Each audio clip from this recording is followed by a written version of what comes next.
Yes.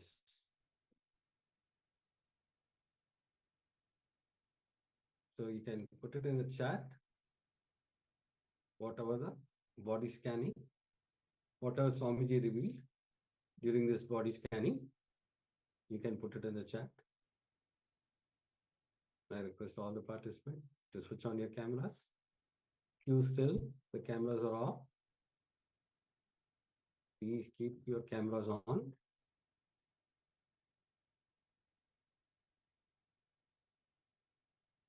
So if you have felt the sensation or in the stomach or anywhere, whatever you have felt during the scanning, body scanning, you can put it in the chat so that we can help you.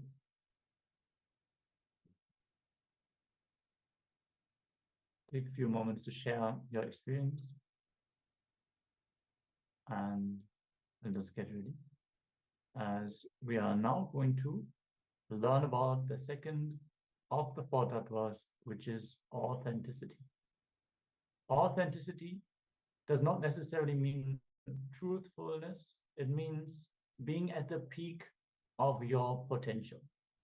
So with everything that you do, there is a certain potential that you have, what you can immediately do.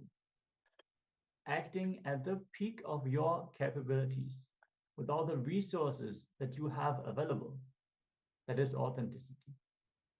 So bringing authenticity to your very thinking is a power, because if you think authentically, that means that the possibilities that you are having available, they will open up to you.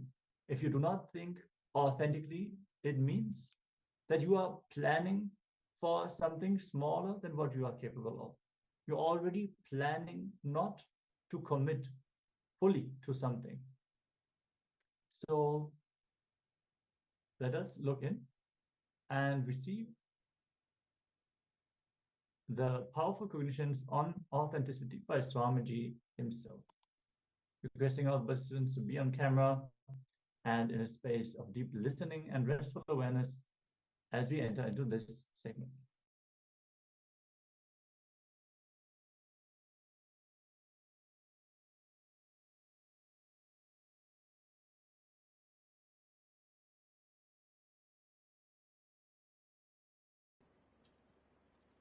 I'll expand on the second principle, how second principle, authenticity, transforms the reality of your life. First line, first tattva you need to know is, whatever you experience as reality is only possibility. Please listen. If you are experiencing your reality as rich, everything good, that is also only a possibility for great which is supposed to come. If you are experiencing your reality as bad, poor, suffering, suffocation, that is also is a possibility for the worst which is going to come. Listen. Whatever you experience as reality is only possibility. If you are experiencing as good, the great possibility for better. If you are experiencing as bad, the possibility for worse. But do not ever think the reality you are experiencing is the reality. No. It is just possibility. If you are experiencing fear, be very clear. It is only a possibility for the greater fear which is going to come. If you are experiencing courage, be very clear. It is only the possibility for the greater courage which is going to come. Everything you experience as reality is just possibility. Let me expand on authenticity. Authenticity means the state where you are established in the peak of your capability, your possibility, and you respond to life from who you perceive yourself to be. The inner image and peak in the outer image, and establishing yourself in peak in others' image about you. Listen. Whatever you perceive about you is only a possibility. If you think you are a Swami, good person, nice person, even that is only a possibility for the greater saint to happen. If you think you are filled with jealousy, dirt, junk, and whatnot, disease, depression, that is also not the reality. It is a possibility for greater disease, greater depression, greater disorders to happen.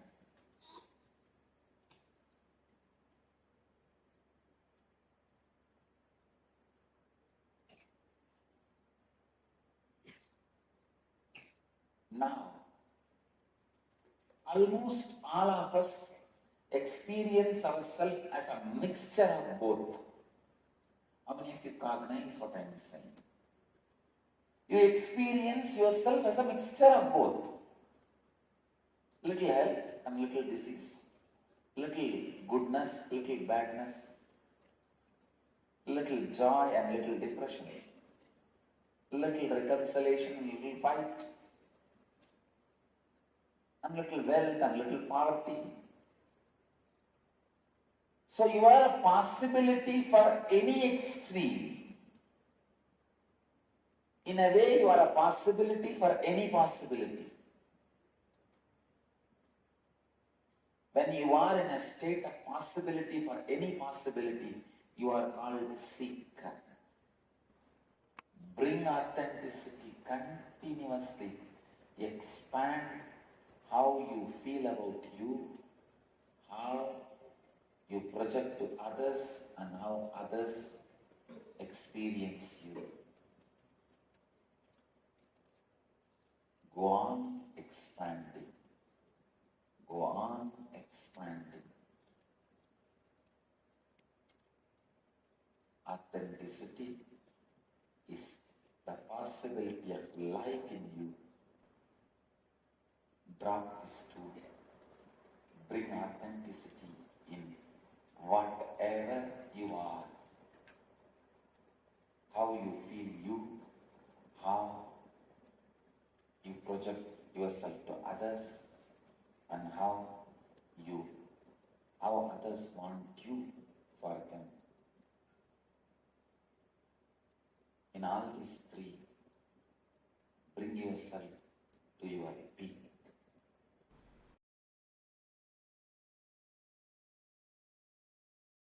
When you bring authenticity to your thinking, please understand, bringing authenticity into your thinking and your action not just brings the result how much you expand. It's like there is a water canal. You remove only 2 feet mud which is covering the canal. Are you going to get water only for 2 feet land? The mud which is obstructing the canal, see there is a water canal, 2 feet high bund is there, mud which is obstructing the water flowing in that canal. If you remove the 2 feet mud, are you going to get water only for the 2 feet land? No. It is going to be flooded into 200 acres. Same way, when you practice authenticity, for example, morning you do 24 Surya Namaskar. You decide to bring authenticity in your action. Make it as 54. Don't think you are going to have the benefit of only that extra 29 Surya Namaskar. No. Your whole body is going to respond to your authenticity. You are going to have hundreds of many other extraordinary powers by that authentic decision. Don't think, if I do 24 Surya Namaskar, I'll build 16-inch muscle. If I do 54 Surya Namaskar, I'll build 17-inch muscle. No!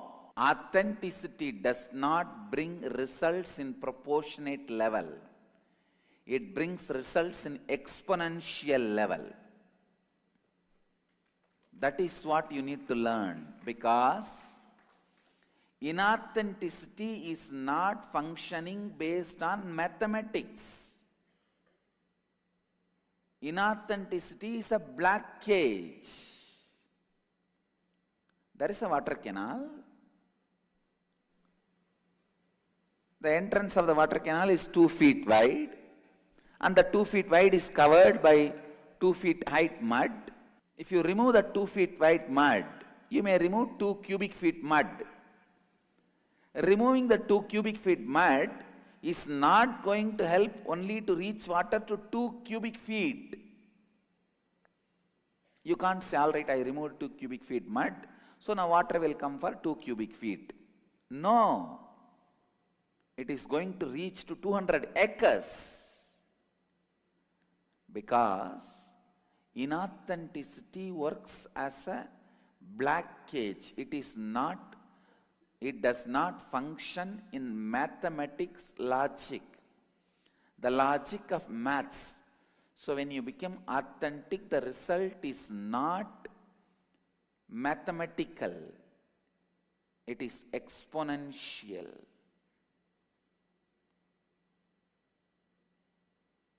It is not proportionate, it is exponential. All your inauthenticity is a small black cage. If you make your Surya Namaskar from 24 to 54, you are not going to have the benefit of just extra 29 Surya Namaskar. No, your body will enter into a different space. Whole day you will be in that authenticity. In every step you are doing, you will be in that authenticity. Every action you take, every thinking happens in you, every step of your life, you will be in that authenticity. The power of authenticity brings unknown energies awakened in you, capabilities awakened in you.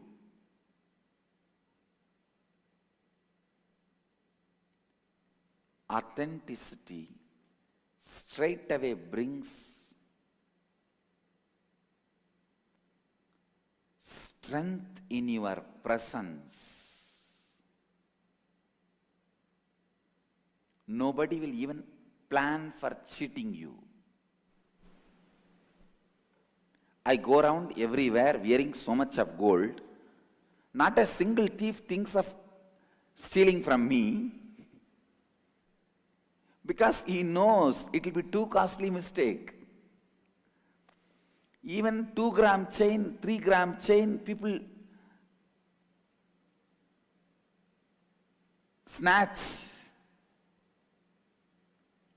And it's not that I don't walk alone. Many times I walk alone. In the streets, even if you walk as 10 people, few gram chains, people snatch. There are chain snatchers. Not a single thief even thinks, because he knows it will be too costly mistake. Same way, your presence will be so heavy when you practice authenticity. No one will think of taking advantage of you. They know it is too costly mistake. It will be too costly mistake. Authenticity brings strength to your presence. Understand? Catch the truth. Authenticity brings strength to your presence. When you practice authenticity, just by your presence you will enrich people. Anything you say simply will become part of the people's space. Their inner space will not even have a guts to say no. They will simply forget no in your presence. Understand? Authenticity means being in peak in all the three. Being in peak in all the three. Let me explain. Having best, no books, notebooks. Please drop everything. No, can you drop all the notebooks?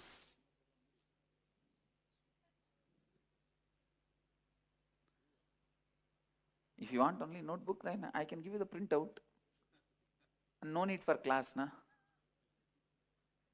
Listen, listen. Internalize.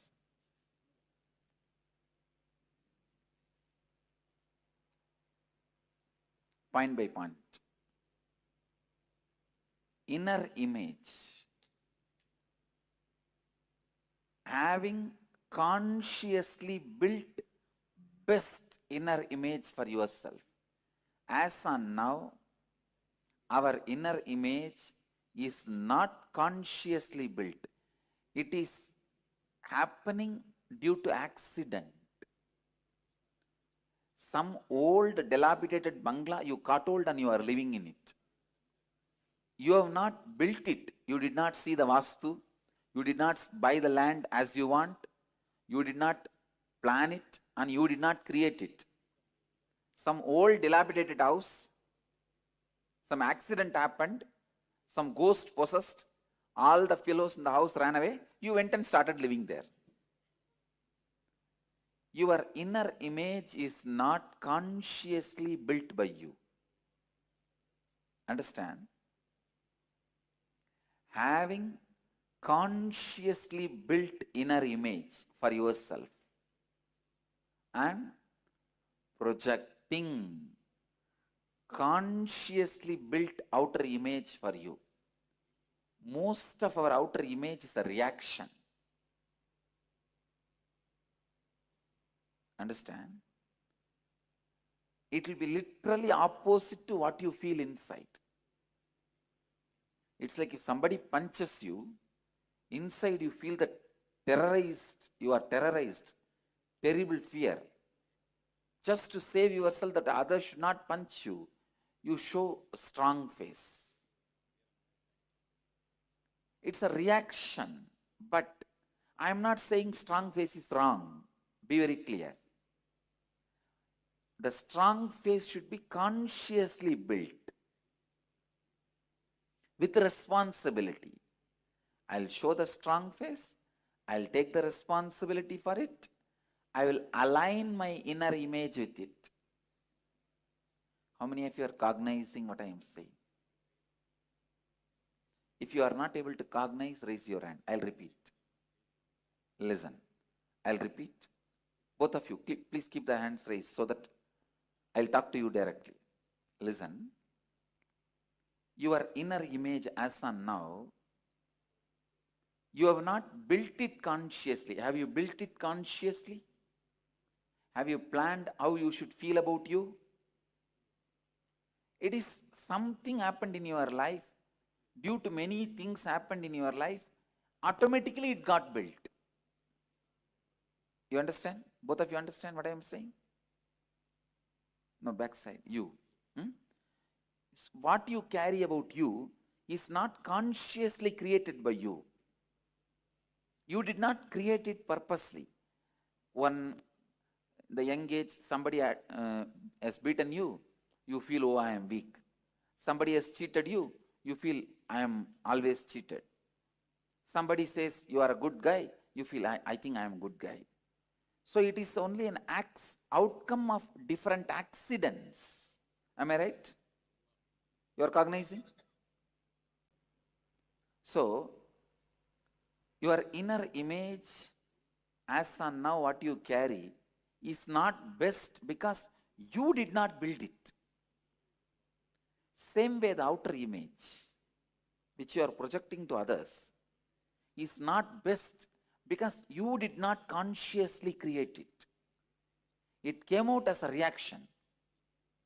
If your elder brother was beating you constantly in the young age, you have to put up a brave face so that he doesn't beat you. If your father is scolding all the time, you have to put a brave face so that he keeps quiet.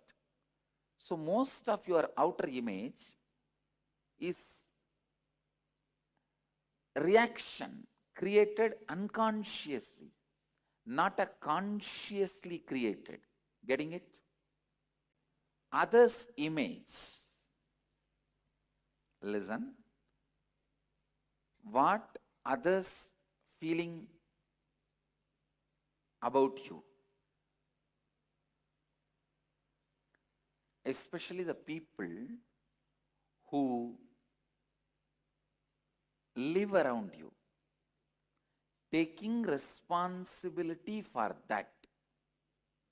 Whatever people expect who live around you, about you, for example, what your mother expects from you, what your father expects from you, it is not that you have to fulfill the expectation of the guy who walks in the street who have nothing to do with your life. No. But with whoever you have committed, with whoever you have commitment, if you have a commitment with a father, with a mother, with a wife, with a son, with a daughter, see, if you are already divorced, you say you are on your own, I am on my own, then no problem. But if you are still committed with a father or mother or a son or a brother or sister or friend or business partner, whoever is involved in your life, if you are a lawyer to your client, if you are a doctor to your patient, if you are an engineer to your customer, with whoever you are committed, taking responsibility for their expectation. Please listen. Now I am giving you the gist. Consciously building the best inner image, consciously building the best outer image, consciously taking responsibility for others' expectation for you. I am not saying fulfilling others' expectation. Getting it? Understand? I am not saying fulfilling others' expectation. I am saying taking responsibility for others' expectation.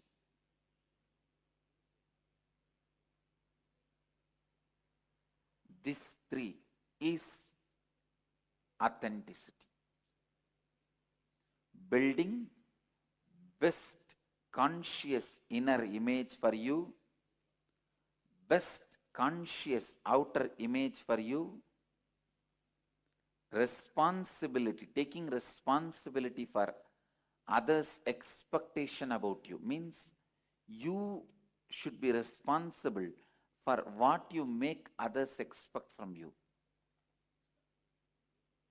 And either you should change their expectation or fulfill their expectation. But for both, you are responsible. Getting it? This is authenticity. Taking responsibility for what others expect from you. For example, you are mother of somebody. You set an expectation to your son what he should expect from you. So you take the responsibility and set a scope of expectation. You understand? You set a scope and you fulfill it. Taking responsibility for what others expect from you, you set a proper scope and fulfill it, both. So, all these three being put in one line. All of you are getting it? Let me make it more clear with some more examples. Aligning your inner image, outer image, and others' expectation. All the three is authenticity. Let me define. In any point in time, authenticity is you being established and responding to life from the peak of your capability of who you perceive yourself to be for yourself, who you project yourself to be for others, what you expect, what others expect you to be for them. It's almost like a legal statement. Now let me make it very practical.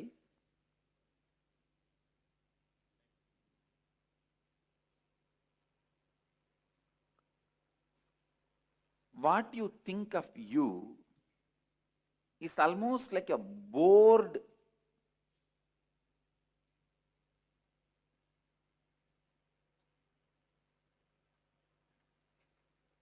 useless repetition, words.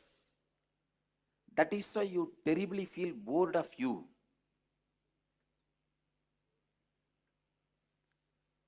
If others are not bored of you, you are a happy person. If you are not bored of you, you are a blissful person. Understand?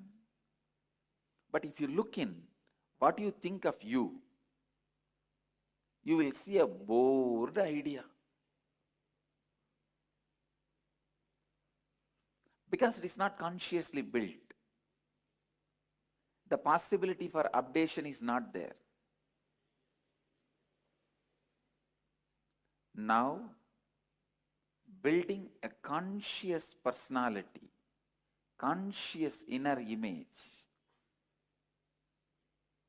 we will be doing some process, how to build. First, we will have to find out when we build this accidental personality, which we are carrying. Maybe in the young age, some accident, some powerless moments. Accident does not mean only road accident. In India, accident means road accident, that's all. We don't know any other accident. Even if your mother is beating you, you are standing powerless, shivering. You did 1-2 in your dress, even that is an accident. Many times in those powerless moments, you build idea about you. You build the inner image about you. Please listen.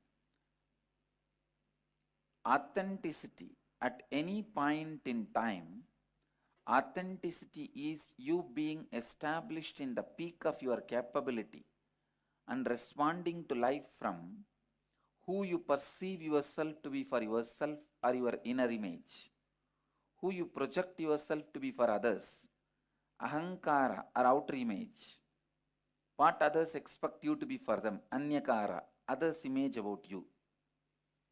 Being authentic means living to the peak of all the three mentioned above. Now it's a worksheet. Now you have to, from this point you have to answer. Number 1, describe all the qualities you believe as part of your internal image, inner image. Number 2, describe all the qualities you believe as a part of your external image, outer image, how you project you to others. Number 3, describe all the qualities others have shared with you as what they believe as part of the image they carry about you. Means what others expect from you.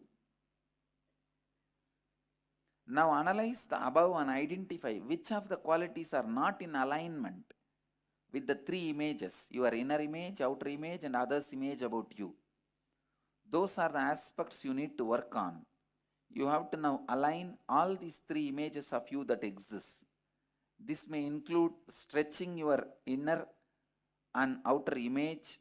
It means internal and external image to align with others' image of you, or take responsibility to transform others' image and align it with your inner and outer image. Clear? Now please start the work. Start answering the three questions. Then we will do what need to be done. You answer only these three questions.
Nithyananda, let us now dive into the internalization about the tattva of authenticity.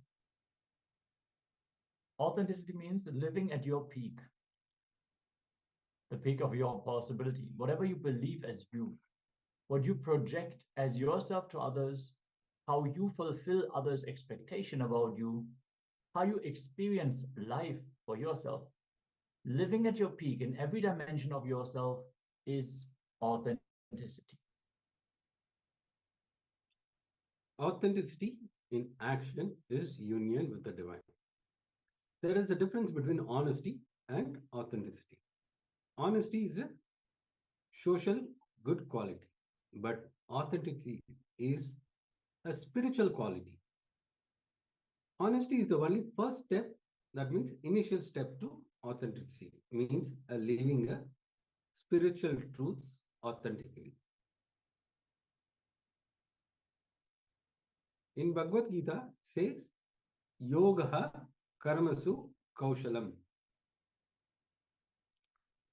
Continuously expanding our outer image and inner image and fulfilling other images, authenticity. What is authenticity? It means continuously expanding your outer image and inner image and fulfilling others' image is authenticity. Taking responsibility even for what others believe you to be for them is authenticity. Understand? Taking even responsibility for what others believe you to be for them is authenticity. With authenticity, because there is no more space for unconscious living, you will always be aware of the causes and effects that are playing in your life. Authenticity destroys your fear of failure. It is due to this fear of your possibility that you get into the space of impossible. Yes, we learned Yoga Karmasu Kaushalam. That quote from the Bhagavad Gita literally means union with the divine is authentic action. If you take action from the highest possibility. So you become divine if you take steps from authenticity, if you approach your life from authenticity. As we learned, things seem to be impossible only if we do not act from authenticity. Otherwise, no matter what we approach, you will always approach it from the space of possible, possible, possible. No question of impossible. We might not know now how to achieve it, but we know it is possible.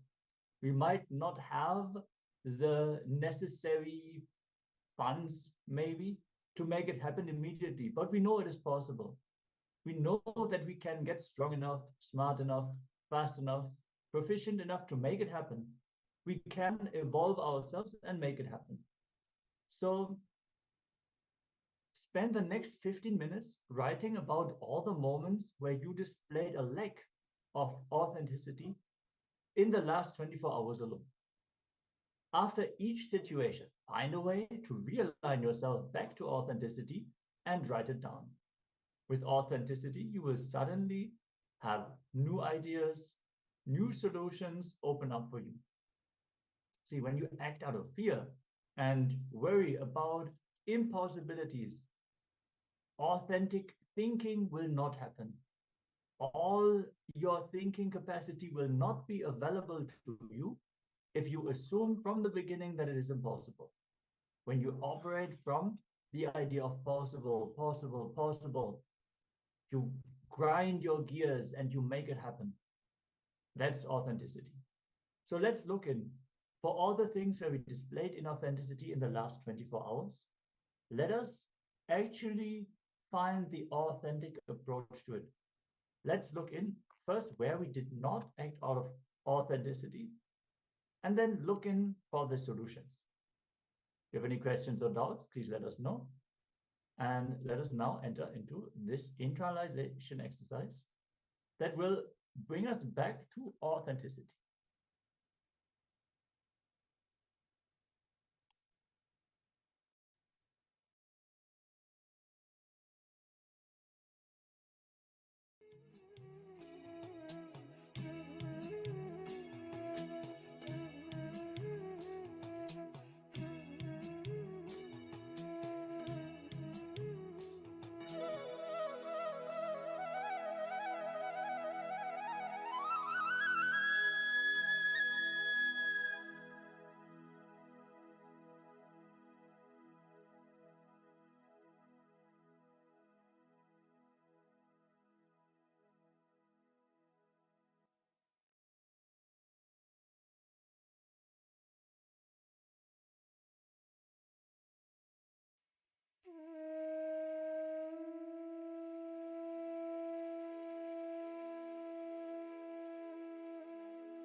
Yes.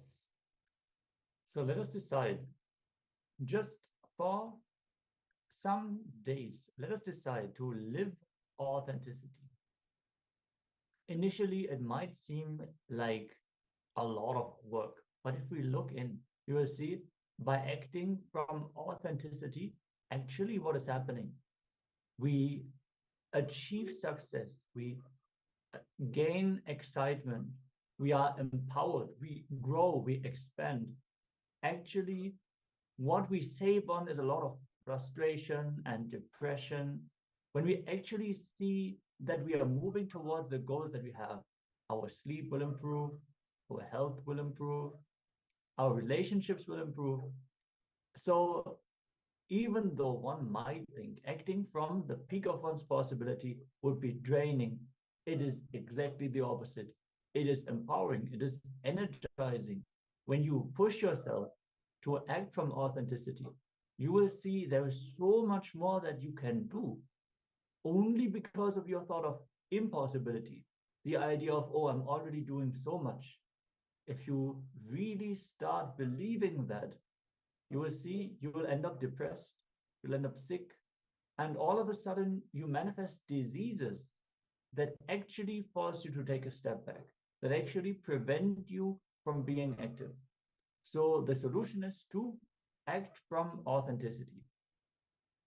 With this, we're going to move on to the next round of today's power manifestation.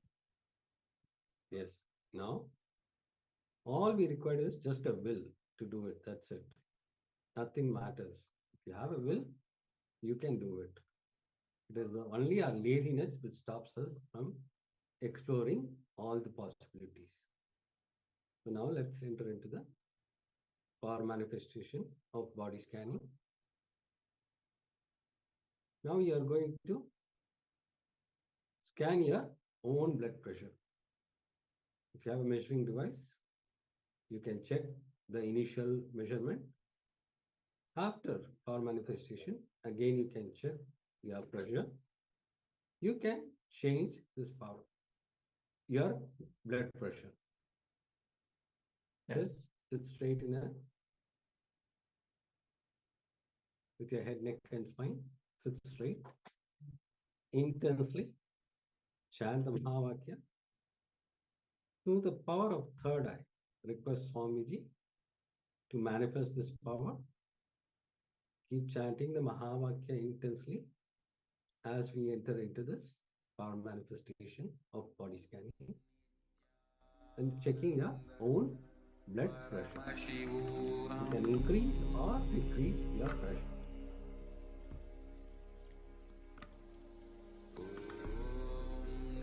Nithyananda Paramashivoham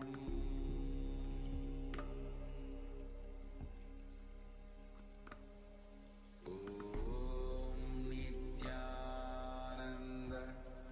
Paramashivoham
bless you all. Let you all open all your three eyes.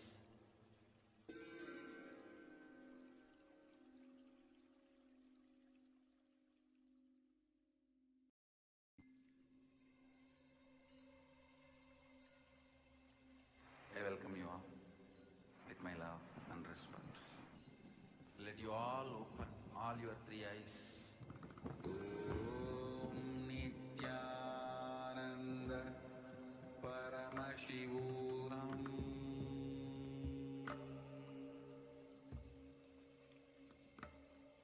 Om Nithyananda Paramashivoham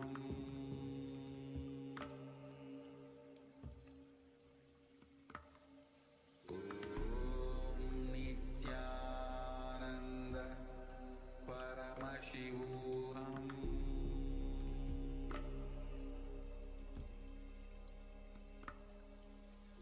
Om Nithyananda Paramashivoham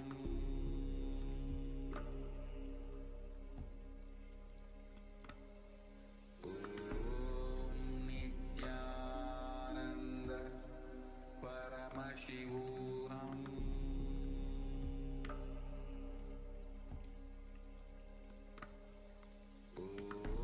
Om Nithyananda Paramashivoham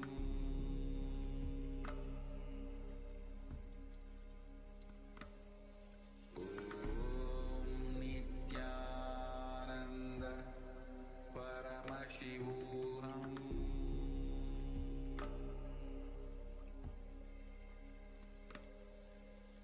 Om Nithyananda Paramashivoham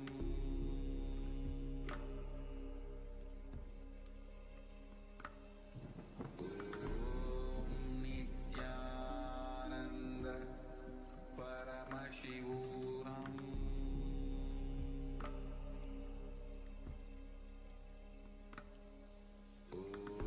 Om Nithyananda Paramashivoham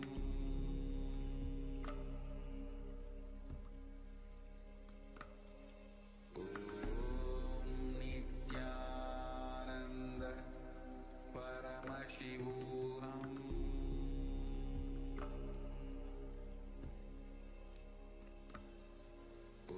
Om Nithyananda Paramashivoham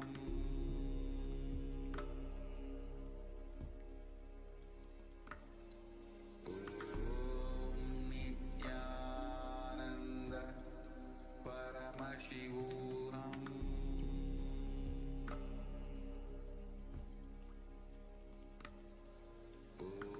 Om Nithyananda Paramashivoham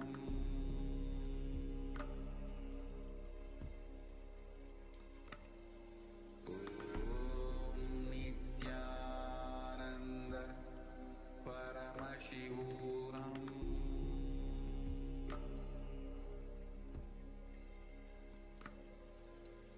Om Nithyananda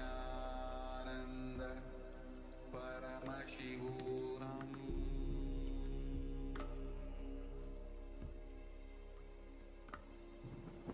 Om Nithyananda Paramashivoham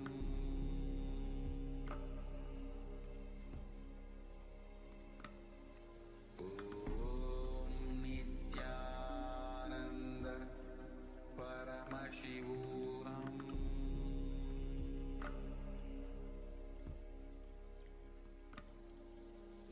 Om Nithyananda Paramashivoham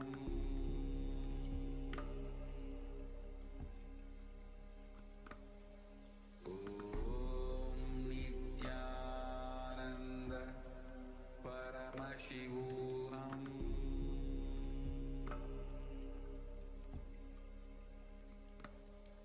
Om Nithyananda Paramashivoham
Yes.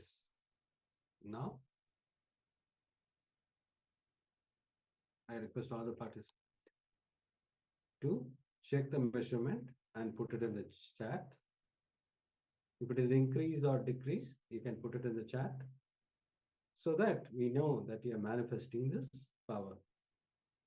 All you need is deep gratitude and bhakti towards Swamiji. That's all matters. Just remember Swamiji, whenever you are manifesting this powers, just visualize as Swamiji and keep chanting the Mahavakya intensely. You will see, you will be able to manifest these powers. The only one thing which is stopping the power is, it is you, the self-doubt about yourself. That is only stopping the powers manifesting. So drop all your self-doubt and just visualize Swamiji and start manifesting these powers. Because Swamiji is going to manifest through you. It is not you who is going to manifest. It is only Swamiji is going to manifest through you. So develop that oneness with Swamiji. Have the deep gratitude and bhakti. This will help you to manifest these powers. I request all the participants, whatever they manifested, you can put it in the chat. If your pressure is increased or decreased, you can put it in the chat so that we can enter into the next session.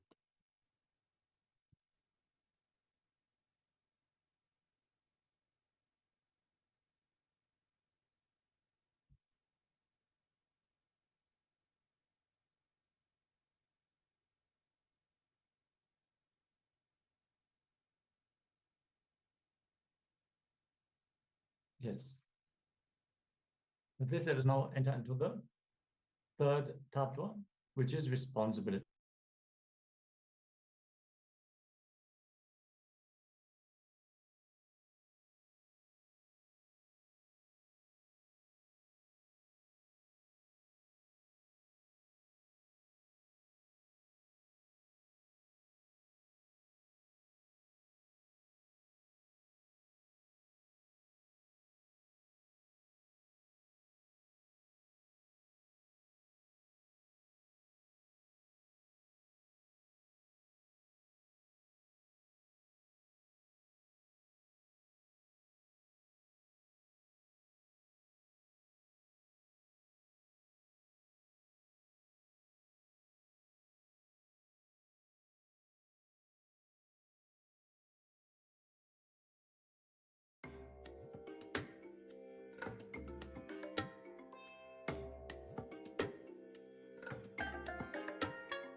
I bless you all.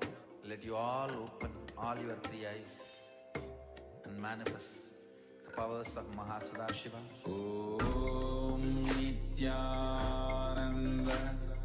Paramashivoham. Om Nithyananda Paramashivoham. Yes, Nithyananda. Sorry for the technical glitch. We're going to enter into the session about responsibility, where we are going to learn how to take responsibility for all the things that are happening in and around us, how that will empower us and make us stand as a leader, understanding that if you cognize responsibility not as a burden, but as empowering, will make you a leader. So Swamiji says responsibility makes you a hero even. So let us listen to Swamiji as he is sharing the powerful cognitions on responsibility.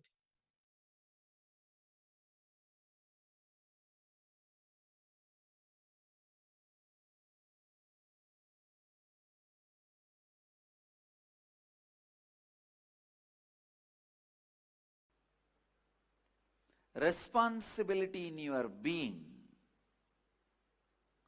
means the space from which you cognize, carrying responsibility in that zone. Please listen. if you don't feel you are responsible for something, you don't even think in that line. If you feel you are responsible for something, only then you will even look into that part of your life. I'll give you one example. The TV channel headlines reads, bomb blast, 172 people dead. 2 ministers are injured. You will jump up and see where? Iran. You will settle down. How many of you experienced this? Means what? You feel you are responsible only for India or your state where you are.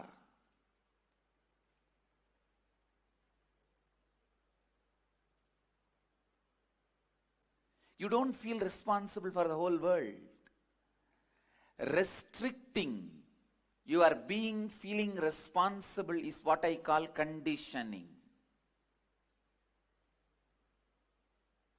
Every guy preaches patriotism, tries to condition your responsibility to that country. Every man tries to teach religion, conditions you, restricts your responsibility to that religion. Every person tries to teach you a language or the language-based affiliations.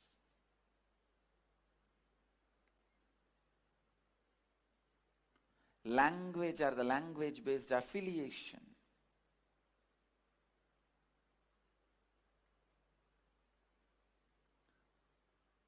Tries to restrict your responsibility to that language speaking people. Please listen.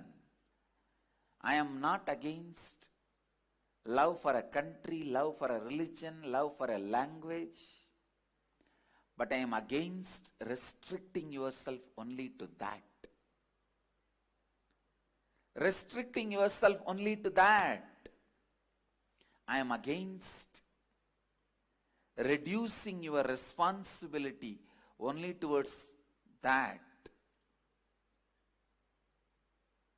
Understand?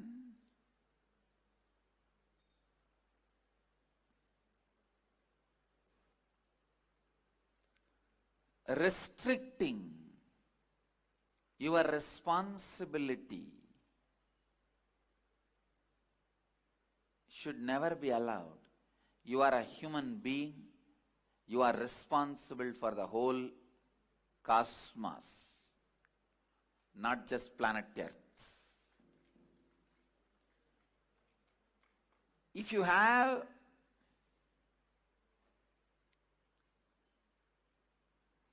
immediate action plans towards some responsibility, nothing wrong. But you not feeling responsible for the whole is seriously wrong. Your being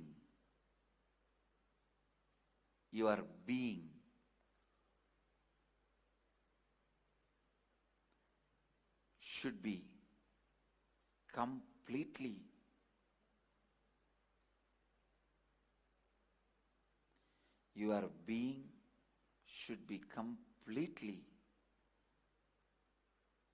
taking responsibility for everything. Listen. When you carry responsibility in your being, please listen.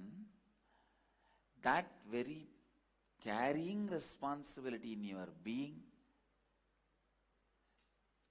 will raise you to a totally different level. I'm really telling you, feeling responsible makes you hero. Not feeling responsible makes you a comedian. It is feeling responsible that decides whether you are a hero or comedian in the life. A being without feeling responsible is a useless being. Filled with responsibility is the most powerful energy. Being feeling responsible is an energy center. Listen. Even when you go near that being, you will catch that responsibility. You will catch that feeling. Understand?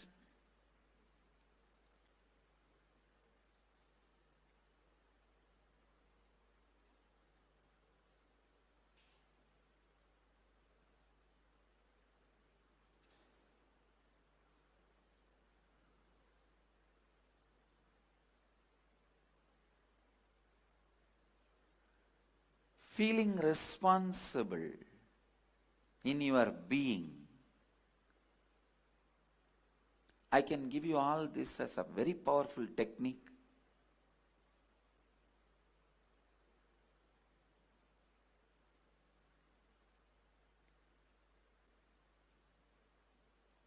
You don't need to do any action.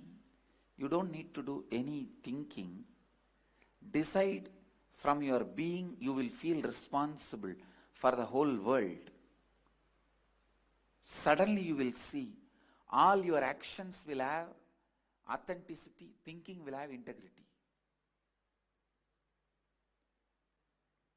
A person who has 10,000 crore wealth will not lie for 10 rupee. If he lies for 10 rupee, he must be Nakir and Gopal.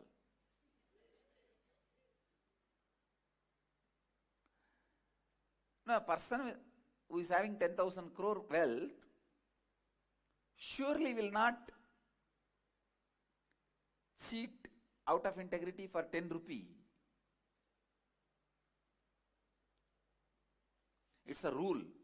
Nakir and Gopal is the exemption. Forget about him.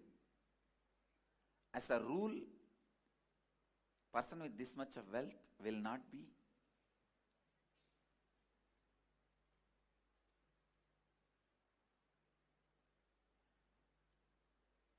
without integrity.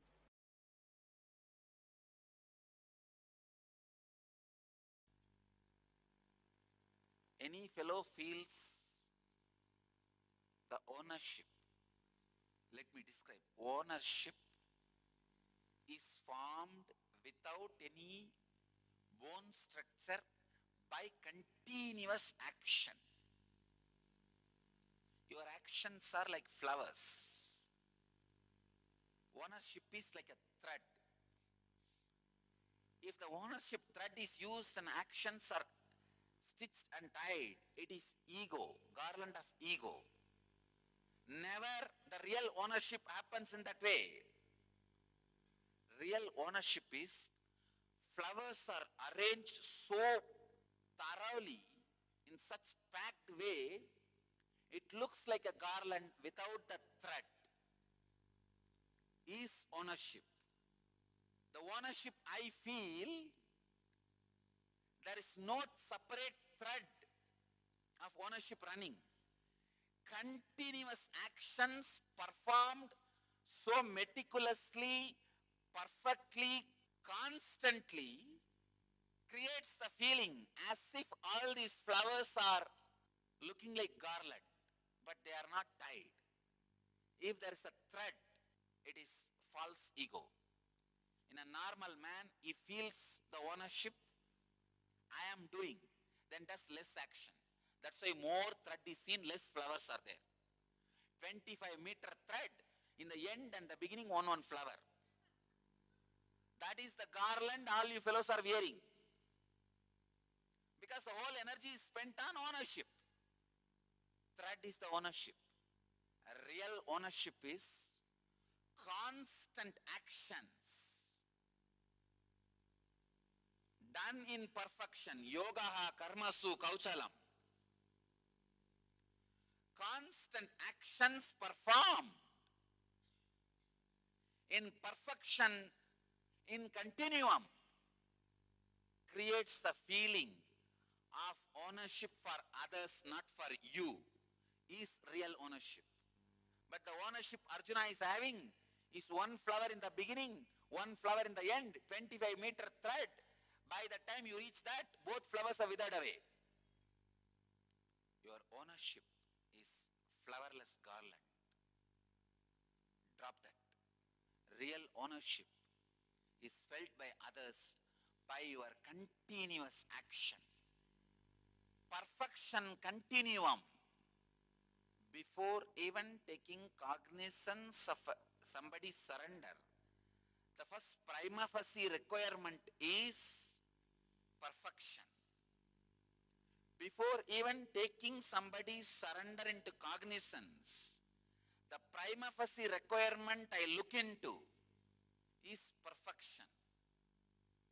Feeling of ownership, which Arjuna is carrying, not only useless, dangerous.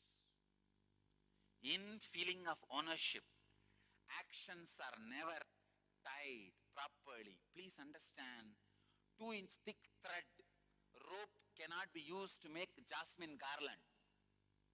The ego itself becomes so thick, jasmine cannot stay with it. And the ego cannot bend for action. Jasmine is too fragile.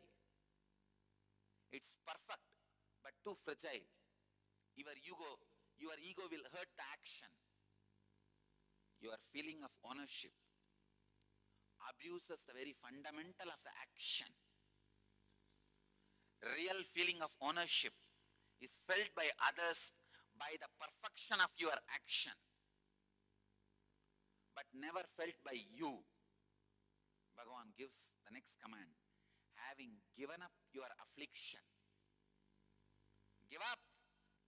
A personality like Bhagavan, when he says Nirashir Nirmamo Bhutva, Arjuna, still sitting with his long face and continue to let Bhagavan talk.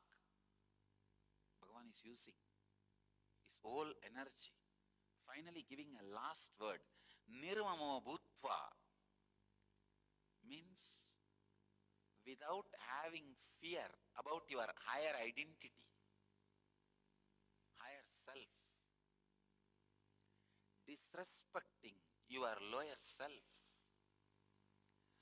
Unless you disrespect your lower identity, you will not catch your higher existence. If a child or a pet urinates on you, that you want to just get rid of it, clean yourself. Exactly. If you have the same mood towards your lower self, and non-fear, not having fear about the higher self, happen to your higher self. Understand, you happening to your higher self, you making yourself available to your higher self is the essence. Be unavailable, lower self, available to your higher self, enter into the battle. Yudhyasva Vigatachwaraha. Understand, your everyday life is a battle. Take this as a direct initiation from Bhagavan. Lay down all the effect, side effect, after effect of actions. Don't carry the perverted, indirect, false, long hope. Relax from the iron chain feeling of ownership. Give up your affliction. Don't be afraid of the higher self. Disrespect the lower self. Enter into the life. Enter into the battle.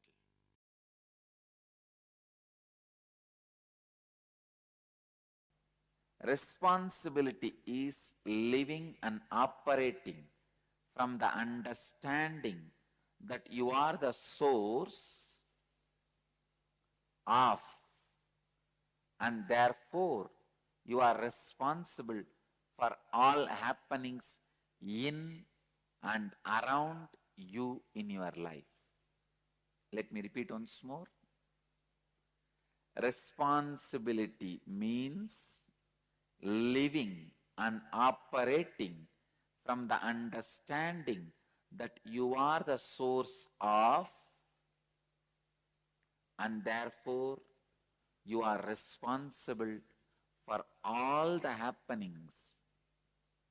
Because you are the source of all the happenings in and around you in your life, you are responsible for all the happenings in and around you in your life. I feel like I am taking the inner awakening next level. In and around you. So you are responsible for all the happenings in and around you. Now clear? No, it's so beautiful to drill this tattva into your bone marrow.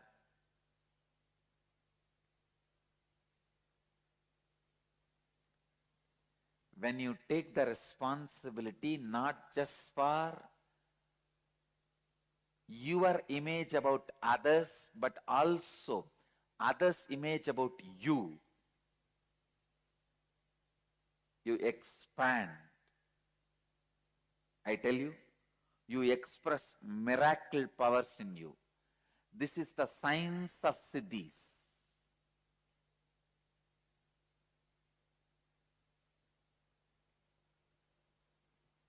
I'll give you one example. If you want the miracle power of floating on the water, first do one thing. Collect few people with whom your anyakara, your image about them is complete and their image about you is complete.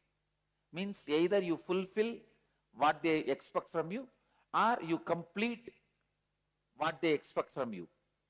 The complete alignment is there. So sit as a group and declare to them authentically with integrity, I am going to float on the water. Please understand. Keeping Kala Bhairava as witness, I am teaching you the science of miracles. Have few people with whom you are complete and they are complete with you, and declare, I am going to float on the water. Authentically decide you are going to do it. I promise that power will start expressing from you.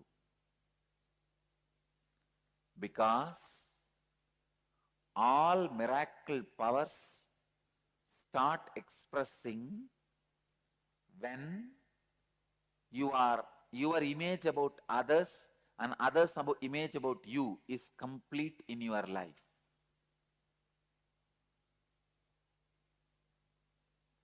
Don't imagine immediately, oh, these are all remote things, not for me. No. I am talking about possibility. Straight possibility, not impossibility.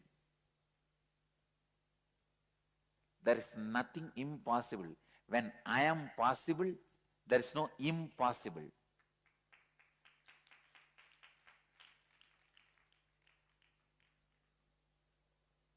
No, I'm not giving this as a quotation for clapping and just dumping it in a Facebook. No. It's for you. When I am possible, how can be impossible? Anything be impossible. I, the greatest miracle of life. That is why I love me so much. I don't want to lose me. That's the biggest thing I have in my life. This is the biggest thing. All of you know, you are the biggest thing for you. You don't want to lose that. When that biggest thing has happened, when I am possible, how can anything be impossible? For example, if I say I'll give you the power of floating in the water, will you give up on you? Will you give your life? Will you die? You will say naturally no. It means what? Then you are the bigger possibility than floating on the water. Am I right? When you have that itself, how can the floating on the water be impossible? Tell me. See, I tell you, all right, I'll give you the power to float on the water. Please die, commit suicide. Will you do? You won't. Because you know that me, I am the biggest possibility. I am the biggest happening. How can I give up that just for floating on the water? Then, when that big possibility itself has happened, why can't the floating on the water can happen?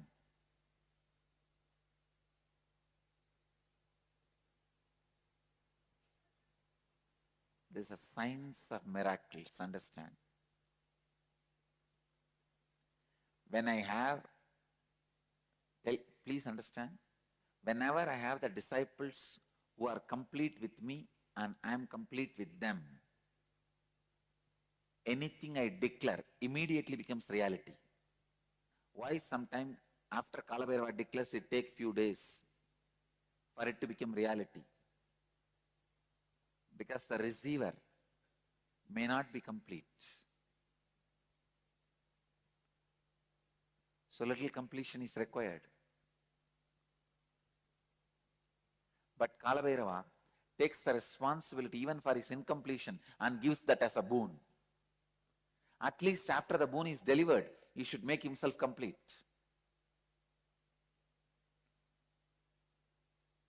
Understand? If Kalabhairava says, it will happen when it happens, then he may do 10 miracles out of 100 reading. But if he declares date, time and everything, he will do 80 miracles out of 100 readings. But the 20 failure is the biggest, the largest way he can stretch his hand is stretched. And they missed. Clear? He can be integrated, but he will not be authentic.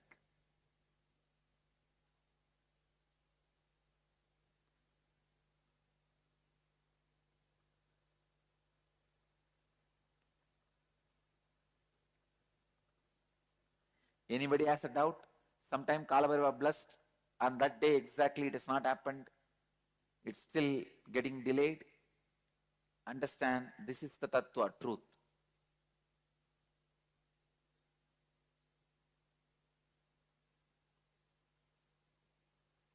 Understand? I'm not justifying, I'm just telling you the truth.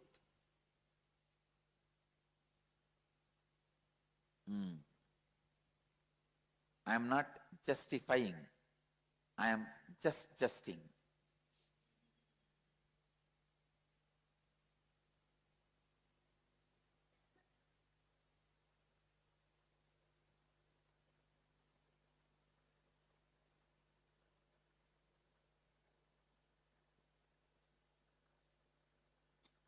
Justifying happens after failure, adjusting happens before entering, justing happens to be the truth. Adjusting, justifying, justing.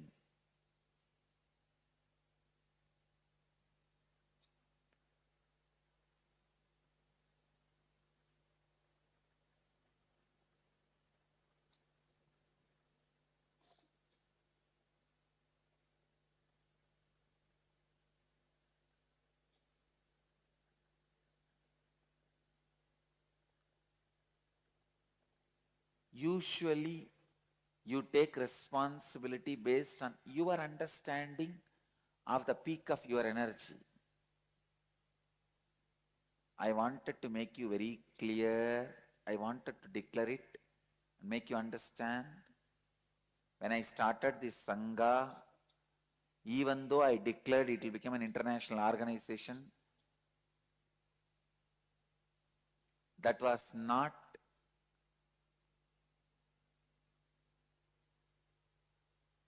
the peak of my energy at that time.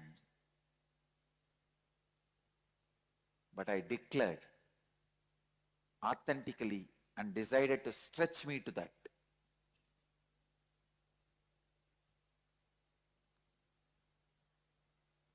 Usually we take responsibility based on our understanding of peak of energy. It is actually other way around. When you take responsibility with integrity and authenticity, the peak of your energy just expands and fulfill the responsibility you have taken up. Psychoanalysis is the solution given to the levels of the problems of the beings by the philosophers. But the solution never works. If you are bored, totally, if you are tired of going to the same psychoanalysis, if you yourself decide that I have become all right, then you are all right, that's all. There is no other way of solving it. Enlightenment. Philosophers give the solution of psychoanalysis. Mystics give the solution of enlightenment. Enlightenment means not analyzing, just throwing away. Analyzing your dustbin, is it going to help you? Analyzing your dustbin, is it going to clear you? Analyzing your dustbin is not going to make. To solve the issues,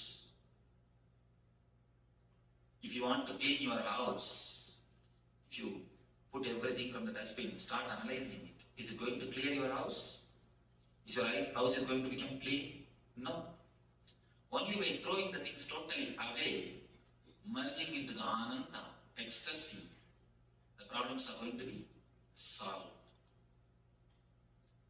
The three things. For a physical problem, they make the energy to come from inside. For a mental problem, they teach you how to switch it off. For the being level problem, they put you in the ecstasy or the bliss. The solution from the mystics is total. Solutions from philosophers is intellectual. But for the logical mind, if you look superficially, the healing system born out of logical things feels like good. The education system born out of logical mind feels like good. The solution for the being level problems, psychoanalysis, feels very good because they are the established systems. Mediocre things always flourish because mass is always mediocre. The mystical things are never for mass, it is only for very few intelligent people. For mystical things, you need to have a little patience. You need to go through it. You need to allow the process to happen. You cannot just jump. But mind is monkey. Mind is totally restless. It wants instant. A small story.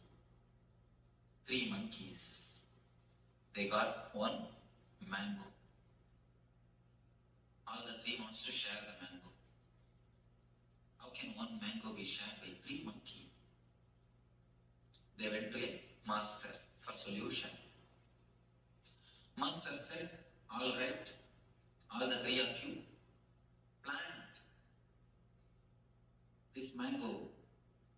Once the mango tree comes, you will have a lot of mangoes. You can satisfy your whole life by eating the mangoes. These 3 monkeys thought, all right. They planted. 1 monkey took the responsibility of pouring water. The Another monkey putting a manual. Third monkey, security.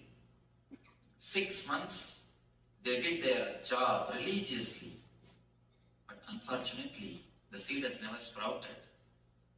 The tree has never happened. They went to the master to complain. What did you teach? What has happened? We have lost even that one mango. Why did he give such an idea for us? The master called all the three of them, started inquiry. What has happened? First monkey said, every day religiously I poured water morning 6 o'clock. I stopped even going for a morning walk, but I poured water religiously. Second monkey, every day evening 4 o'clock I put the manual. I stopped even going to the gym. Doing this religiously I did. I do not know what has happened. Third monkey, 24 hours I was standing there as a security. I never even went for my dating. I was there as a security. Not only I was standing there as a security, every day at least once I digged out and saw whether it is sprouted or not. You need to give little space for a mango to sprout. Not only water or the manure, a little bit of space for the mango to sprout. Your very urgency, your very restlessness will not let the mango to sprout. With mystics, you need to give a little bit of space, little bit of time to let the meditation work in you, to let their presence work in you. If you want the plastic rose, it will be available ready-made. But if you want the original rose, you need to wait for a few days so that it can flower. If you get from the market cut rose, don't think it's original rose. When I say original rose, I say the rose with the plant. You need to wait for a few days. So you need to wait. But mind is such, we are not ready to wait. The restlessness, that is why we take the solutions given by philosophers. We take the solutions given by logic mind. When you take the solutions of the logic mind, the philosophy, you solve it only superficially. When you take the solutions given by the mystics, not only you solve it, you dissolve it. Your very personality transforms. Your very being undergoes a new alchemy. Man becomes divine. Man just reaches the ultimate flowering. Just you become enlightened. Your consciousness takes a new dimension. You reach a different space. With philosophy, you will be solving your problems every day. With mysticism, you will be dissolving your problems once for all. So, it is up to us to desire philosophy or mysticism. Let you understand this.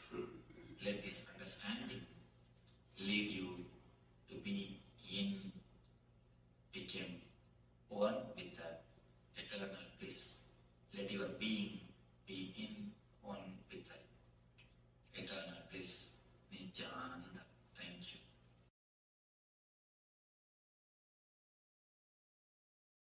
If I am giving that as answer, it is only an all-encompassing answer. Stage intellectual stunt.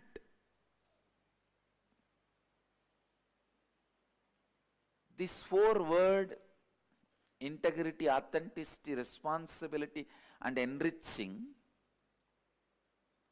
if you do not meditate on it, if you do not think,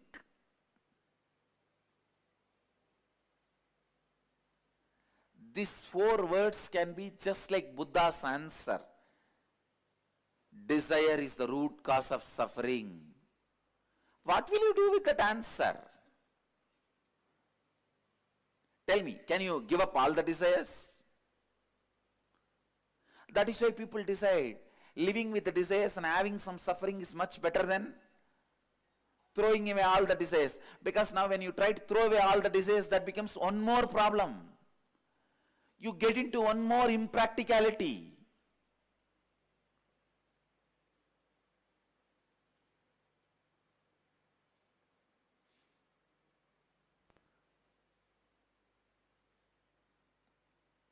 The desire is the root cause of all sufferings. Maybe an all-encompassing answer, but not a solution. Same way, please listen. If you take this integrity, authenticity, responsibility and enriching as an answer uttered from the stage, this also works just like Buddha's answer. Only when you start internalizing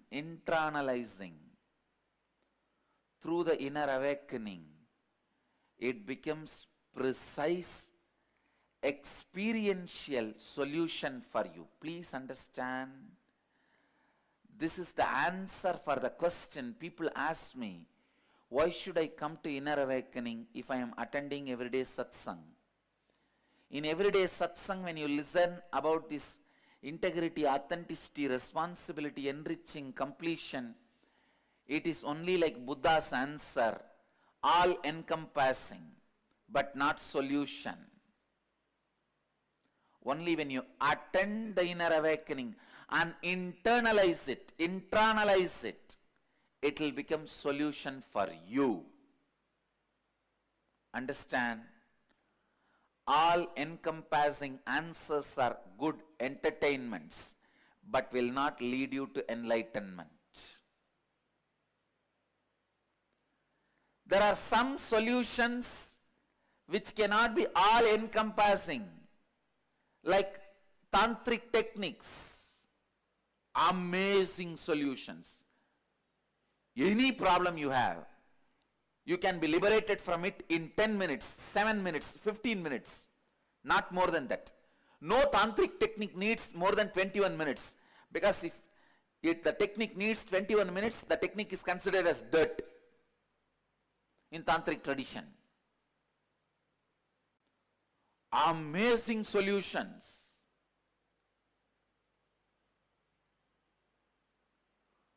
Such easy solutions. But the philosophy itself does not have all-encompassing answers. So it cannot be accepted by mass. It cannot be accepted by society. Society cannot live it. Society cannot have it. Society cannot understand it.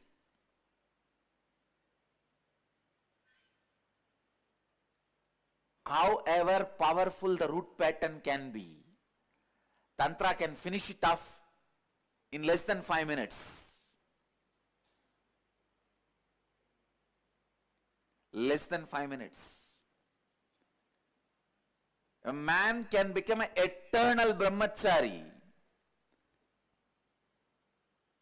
Even from his consciousness, the sex will be wiped out. Just by the techniques which you may need to practice for 3 minutes, 4 minutes. But it has no all-encompassing answers. It only has a precise solution.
Yes, Nithyananda, all of you.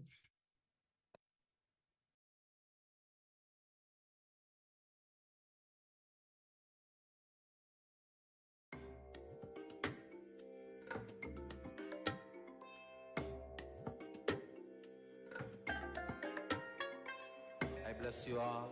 Let you all open all your three eyes and manifest the powers of Mahasadashiva. Om Nithyananda Paramashivoham. Yes, Nithyananda. After this beautiful session on responsibility, we would naturally like to invite all of you to become part of the Paramashiva Sena, to be part of this great Kumbh Mela happening, conducted by KAILASA, taking up responsibility for the whole of humanity by taking up Paramashiva's work. We're going to share the links here in the chat, and just keep an eye out for the promo videos in between the sessions to have the opportunity to become part of this great happening, the grand revival of the enlightened, ancient enlightened Hindu civilization and nation, KAILASA, which has already been created.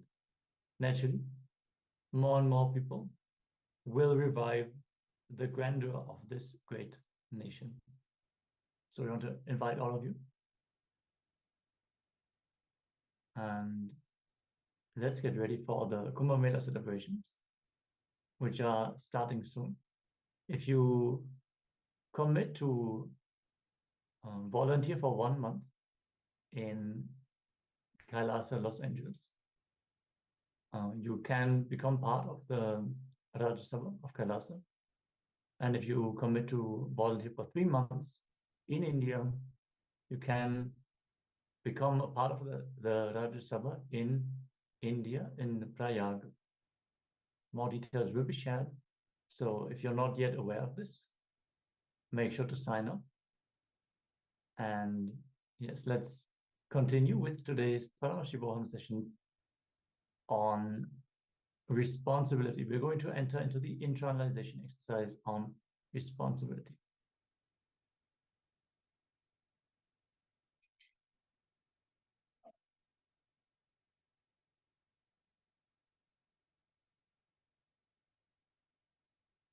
Yes. So now let's enter into some powerful cognition on responsibility. Living and responding to the life from the truth that you are the source of everything. Therefore, you are responsible for all happening in and around you. So when you take the responsibility, whatever happening in and around you. So this powerful cognition, when you start taking up, you will see the whole cognition changes, and the way your body language changes. You will feel responsible means feeling responsible for everything that is happening. When you take up responsibility, you begin living a life. When you sit with this responsibility in your Ananda Gandha, you will see that your Kundalini awakens and sends a strong wave to the cosmos, and your word changes the world. When you utter something, it actually changes and it manifests as the reality. The moment you take the responsibility, whatever is happening around you, you are responsible. You will see the whole shift happening in and around you. Now, let's enter into the exercise. Start writing whatever is happening in you, in your life, whatever you feel you are responsible for, whatever you feel you are not responsible for all the happening you think you are not responsible for. Visualize, and you will write down what will happen in those areas if you actually take the responsibility with power and completion. So you are going to pen now. what for all the happenings you think you are not responsible for. Visualize and write down what will happen in those areas if you actually take the responsibility with power and completion. This is the thing required. With power and completion, you will going to take the responsibility. For all the situations in your life where you experience conflict, visualizing taking responsibility and write down what will be the thoughts, words, and action you will now have in same situation.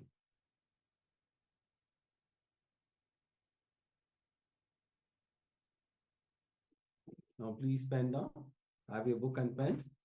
So we'll give you some time, please pen down.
Yes.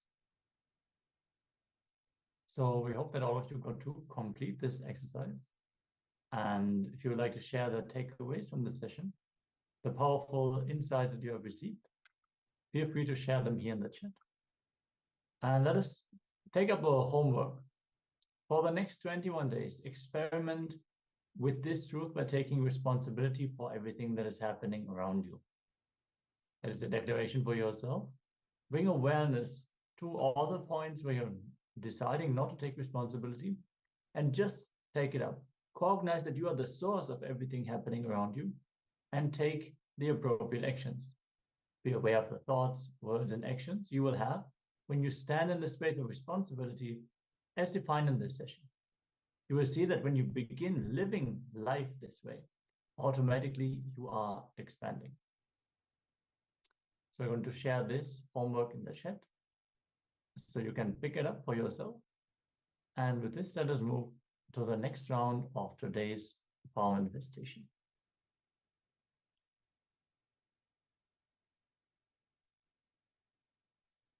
So here you will be scanning the pulse of the other person. You can team with your family members, or if nobody is there, you can team with your Zoom chat in the Zoom with the other person, and you can check the pulse. So it would be easy if you are with your family, because you need to check the pulse of the other person. Otherwise, you are going to scan your own pulse. If nobody is there, you can scan your own pulse. So if you have a blood pressure meter, that will also tell you the pulse rate. And in this round of the power manifestation, you're also going to change the pulse rate. So you take an initial measurement and you tell your family members not to tell you what is the pulse rate. So we're going to have scanning for the pulse and then changing it. So they're not going to reveal the pulse that you had. If you want to do this on your own and you do not have, you do have a blood pressure meter, you can just, without looking at the screen, you can take a picture with your phone. And then as you sit and chant the Mahavakya, change your pulse rate and then just compare the before and after. So you can both scan for your own pulse and change it as well. Let us now connect to Swamiji in the space of oneness. Let's chant the Mahavakya. Om Nithyananda Paramashivoham. Om Nithyananda Paramashivoham. Om Nithyananda Paramashivoham. Let us begin this round of the power manifestation.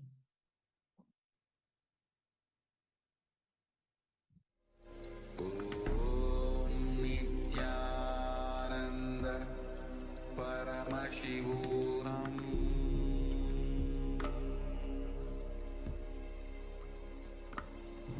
Om Nithyananda Paramashivoham.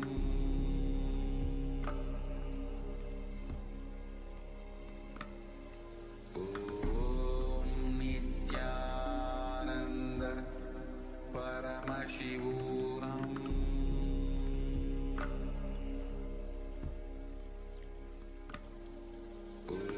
Om Nithyananda Paramashivoham.